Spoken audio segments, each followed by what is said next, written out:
آج ہے کل 10ویں محرم الحرام، سن 60 ہجری کا زمانہ تھا، سن 60 ہجری کا زمانہ اور 10ویں محرم الحرام کا دن نبی کے لال امام حسین علیہ السلام اور آپ کے تمام اعوان و انصار خانوادہ رسالت کے خاندانی رسالت کے 18 افراد اور 18 افراد میں بچے بھی جوان بھی، خود حضرت امام علی مقام حسین علیہ السلام بھی، 18 افراد اور اس کے علاوہ بہت سارے لوگ، یعنی کل 72۔ پورا واقعہ کا پس منظر کیا ہے؟ اتنی دنیا اسلام کا ہو، تاریخ اسلامی کا ہو، پوری تاریخ اسلامی میں اتنا زبردست، بھیانک، دل دہلا دینے والا، خونریز واقعہ کیسے ہوا؟ وجہ کیا تھی؟ بہت اہم چیز ہے۔ کچھ لوگ منہ دراز ہوتے ہیں، کلہ دراز ہوتے ہیں، اپنی زبان کلہ دراز ہوتے ہیں، چرب زبان ہوتے ہیں، جو منہ میں آیا بک دیا۔ میں نے سنا ہے، آپ نے بھی سنا ہوگا، ارے بھائی کیا کرے گئے کربلا میں، حکومت کے لالچ میں دے گئے، استغفر اللہ، تمہاری ایمان کی خیر نہیں ہے، اپنا ایمان بچاؤ۔ نبی کے لال ہے، نبی کی اولاد ہے، اور نگاہ رسالت سب دیکھ رہی تھی آگے کیا ہونے والا ہے، سب بتا رہے ہیں، سکھا رہے ہیں، اپنی امت کو خبردار کر رہے ہیں۔ بچپن ہی میں ابھی، اب بچپن کیا، ابھی تو شیر خار ہیں، چند مہینہ چند ہفتے کے ہیں۔ میں نے بیان کیا تھا، واقعہ ہے، جبرائیل آئے، سنا آپ نے؟ اسی وقت سے یعنی حسین پیدا ہوئے ہیں اور پیدا ہونے کے چند ہی دنوں بعد جبرائیل نادر بتلا دیا، یا رسول اللہ آپ کی اس نواسے کو آپ کی امت کے لوگ قتل کریں گے۔ اور چونکہ ایک ہونے والی چیز تھی، اس کو کوئی ٹال نہیں سکتا۔ قرآن میں جب پڑھا جاتا ہے کہیں الشاکرین، العابدین، الراکعین، الصابرین، القانتین، المتوکلین، یہ سب الفاظ قرآن میں آتے گئے ہیں اور تعریف کی گئی ہے۔ مثال کے طور پر ان اللہ مع الصابرین، بے شک اللہ تعالیٰ صبر کرنے والوں کے ساتھ ہے۔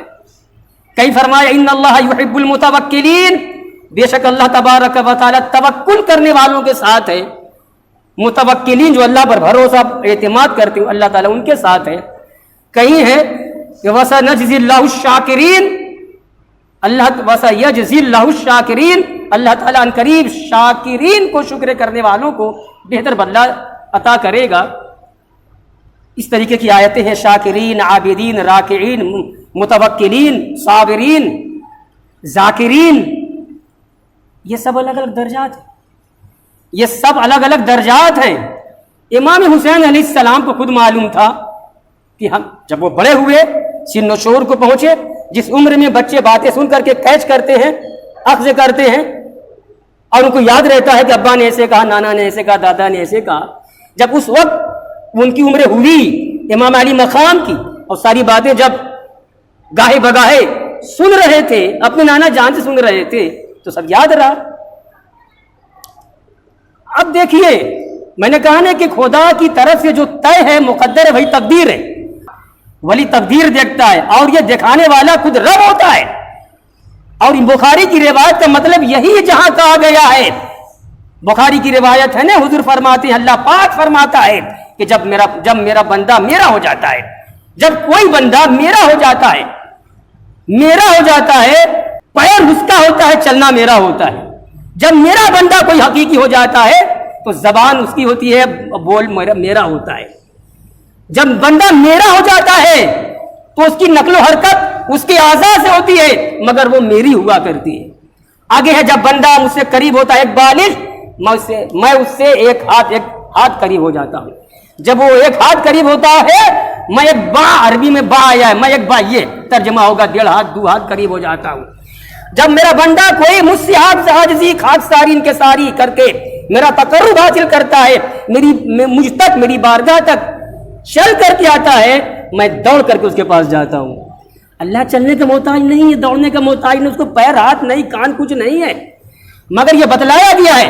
یہ حدیث قدسی جو بخاری میں آئی ہے، اس کا مفہوم صرف ایک جملہ ہے، اس کی تشریح صرف ایک جملہ ہے کہ جو بندہ واقعی خدا کا ہو جاتا ہے، خدا اس کا ہو جاتا ہے، خدا اس کا ہو جاتا ہے۔ سمجھا یہ رہا ہوں کہ جب کسی بندے خدا ہو جائے تو خدا اس کو کیا کیا سیر کرائے، کیا کیا دکھائے، کیا کیا اس کو انعامات سے نوازے، کیسا اس کو روحانی ارتقاء عطا کرے، یہ اللہ ہی جانتا ہے، یہ اللہ ہی جانتا ہے، اور پانے والا کچھ جانتا ہے جو ولی ہوتا ہے۔ حضرت امام علی مقام جانتے تھے کہ جو فیصلہ الہی ہو چکا ہے، اگر میں دعا کر بھی دوں گا، اگر مولک ہے تو، اور خدا بدل بھی دے گا تو میرے امتحان میں میری کامیابی نہیں ہوگی۔ کامیابی تو جب ہے کہ خدا کی طرف سے، اور ہم کو یقین ہے کہ دعا کریں گے تو یہ حالات میرے بدل جائیں گے، پھر بھی وہ جمع رہے، یہ استقامت ہے، شریعت میں یہ عظیمت ہے۔ امام علی مقام کو معلوم تھا اگر دستے سوال بارگاہ رب میں دراز کریں گے کہ فرات میرے قدموں میں آ جائے گا، اگر میں رب سے مانوں گا تو ابھی یہ ساری یزیدی فوجیں میری ہمنوا بن جائیں گی، میری معاون بن جائیں گی، مگر یہ عظیمت نہیں ہوگی، یہ استقامت نہیں ہوگی، یہ جماؤ نہیں ہوگا، امتحان میں یہ پاسنگ اور کامیاب ہونا نہیں ہوگا۔ کامیاب ہونا کیا، کب کیسے ہوگا، کیا ہوگا؟ جو حالات آ جا رہے ہیں سب کا صبر و شکر کے ساتھ مقابلہ کرتے جائیں، سب سے نبرد آزما ہوتے جائیں، سب کو سہتے جائیں اور اپنی کوشش کرتے جائیں۔ جب ہم کامیاب ہو جائیں گے، اور کامیاب کیسے ہوں گے؟ جب شہادت کی منزل سے گزار دیے جائیں گے۔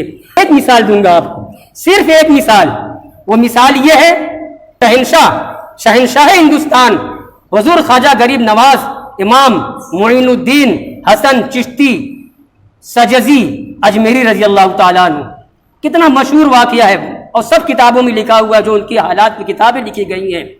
جب آپ ہندوستان میں آئے، اجمیر میں جب آپ پہنچے ہیں تو بت کدا تھا، پورا اجمیر بت کدا بنا ہوا تھا، قدم قدم پہ مندریں تھیں، گھنٹے بج رہے تھے، ٹیکے لگ رہے تھے۔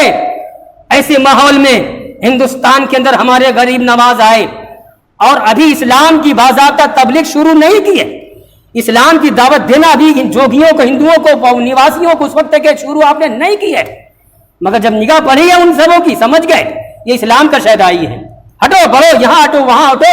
انا ساگر کے پاس جب کنارے جا کے قافلہ، اور قافلہ بہت لمبا تھوڑے تھا، آپ تھے، آپ کے چند مریدین خاص تھے، آپ پر جان چھڑکنے والے آپ کے مریدین تھے، انا ساگر کے قریب گئے، پڑاؤ کیا، پانی نہیں لے سکتے، اس کا پانی بھی نہیں لے سکتے، اب وضو کرنا ہے، اسلام میں وضو ہے، نماز کی ہر نماز سے پہلے وضو کرو، وضو بھی کی اجازت نہیں ہے، پینے کا پانی بھی انا ساگر سے نہیں لے سکتے۔ حضرت غریب نواز یہ کرامت، قربان ہو جاؤں، اللہ اکبر، اللہ نے عطا کیا ہے، اللہ نے یہ پاور دیا اپنے ولیوں کو۔ بخاری کی روایت سے میں نے سمجھایا، جو بندہ خدا کا ہو جاتا خدا اس کا ہو جاتا ہے۔ اشارہ کیا ہے نا ساگر کو، وہ فقیر کا جو کاسا جو ہوتا ہے اس میں آ جاتا ہے، عقل قبول نہیں کر رہی ہے، عقل میں بات نہیں آ رہی ہے، اتنا بڑا انا ساگر، ہزاروں کلو لیٹر اس میں پانی، وہ ایک کٹورے میں کیسے آ جائے گا؟ جی ہاں آ جائے گا، اس لیے کہ نبی کا معجزہ اور ولی کی ولایت انسان کی عقل سے ماورا چیز کا نام ہے، اسی لیے تو نبی کے معجزے کو معجزہ کہتے ہیں، کرامت کو کرامت کہتے ہیں۔ مطلب یہ ہے کہ عام انسان اس چیز کو دکھا نہیں سکتا۔ میں بتانا آپ کو یہ چاہ رہا ہوں، جب ہندوستان میں حضرت امام حسین علیہ السلام کے پوتے کے پوتے کے پوتے کے پوتے اتر جا بہت نیچے، جب وہ یہ کرامت دکھا سکتے ہیں کہ اپنے کٹورے میں انا ساگر کو بلا سکتے ہیں، اور روایت متواتر ہے، سب کتابوں میں لکھا ہوا ہے، حضور معین الدین رحمۃ اللہ علیہ کے تذکرے کتابوں میں، ساری چھوٹی بڑی کتابوں میں لکھا ہوا ہے، اور کرامت ہے، ہمارا ایمان ہے۔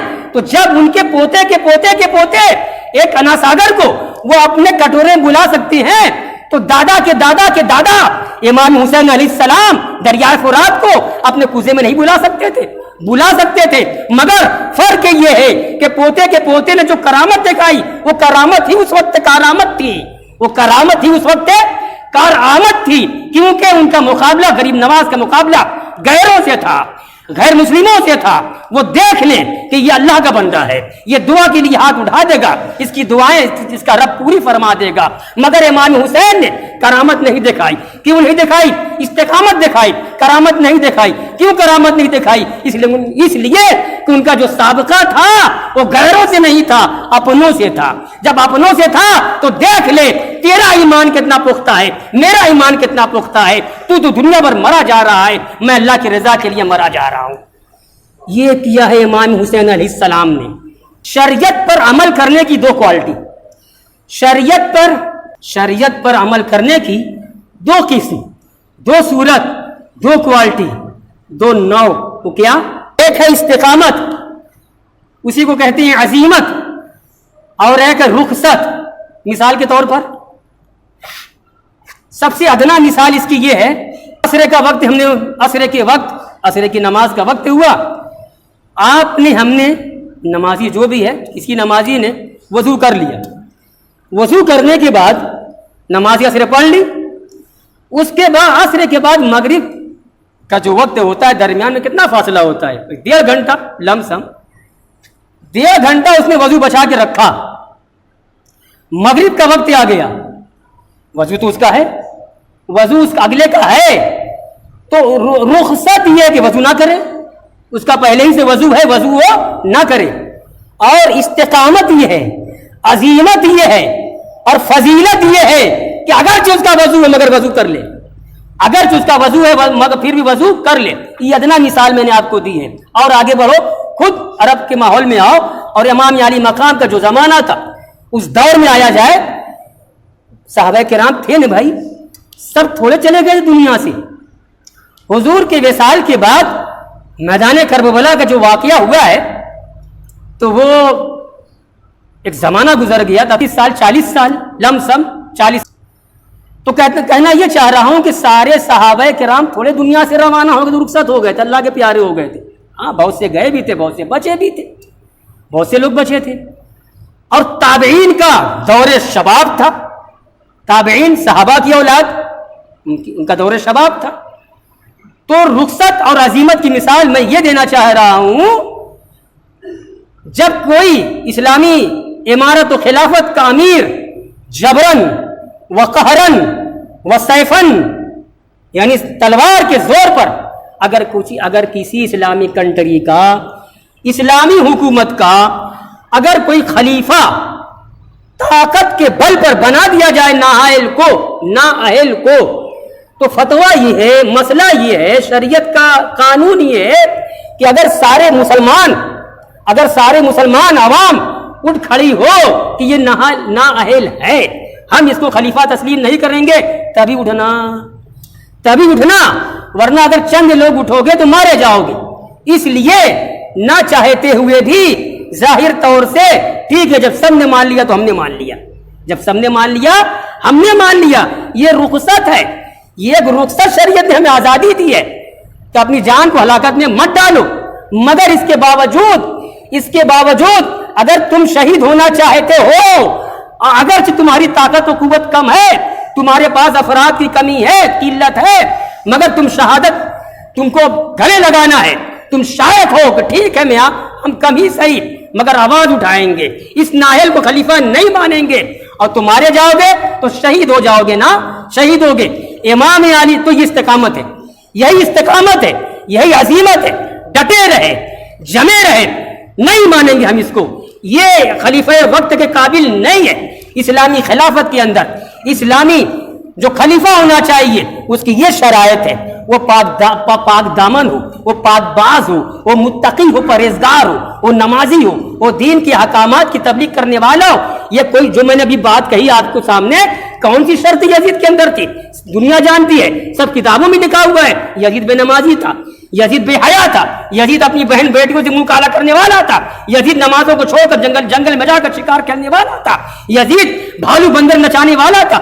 جو مسلمان صرف نام کا مسلمان ہو، اعمال سے دور ہو، نماز سے دور ہو، تقوی سے دور ہو، ارے وہ اپنے علاقے کا ذمہ دار ہو ہی نہیں سکتا، اسلامی خلافت کی منصب پر کیسے فائز کیا جائے گا؟